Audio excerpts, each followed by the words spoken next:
I don't, people talk about making it, and I don't think making, like having money to buy whatever you want means you make it. I think you really haven't made it until you're getting things that you want for free. That's really when, and it's a very different type of making it, where you want to go to an NBA game and sit courtside, and someone gives you those tickets and stuff like that. Like that's when you made it. Or you're able to get something that's very exclusive, very expensive for a very deep discount. Right. um, that's when you've made it. Being able to go out and buy a pair of $1,000 shoes, don't get me wrong, it's cool.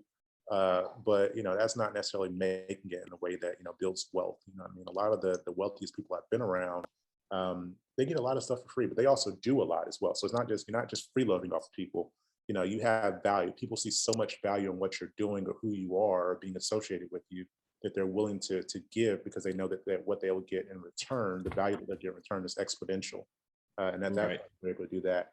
You know, you've made it. So one of the things I tell a lot of entrepreneurs that I mentor, or when I go talk to younger kids and stuff, is that if you really want to be wealthy or successful, focus on the value that you bring. Don't focus on how much money you make or anything like that. Focus on the value that you bring, because money comes and goes. I've been very well off. I've been very poor too. I've been broke, before.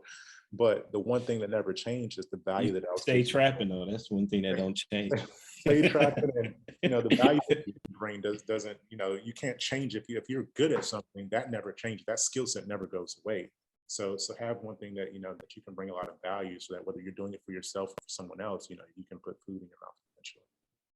Right, right. Yeah. And you kind of remind me of a book I read a few years ago called Go Being a Go Giver Instead of a Go Getter.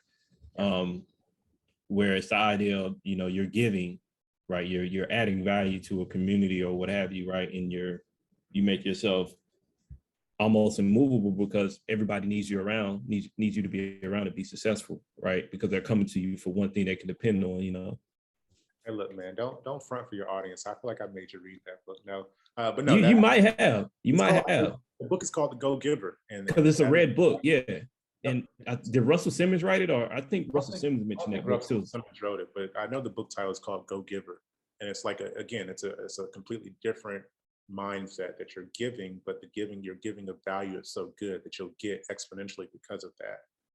Right. And, that's the whole concept of it. So yeah, if you haven't read it, it's definitely a good book. It talks about how a lot of people become super successful from that, Yeah. Yeah. especially in the business context. Yeah. Cool, man. Trying to think what else I was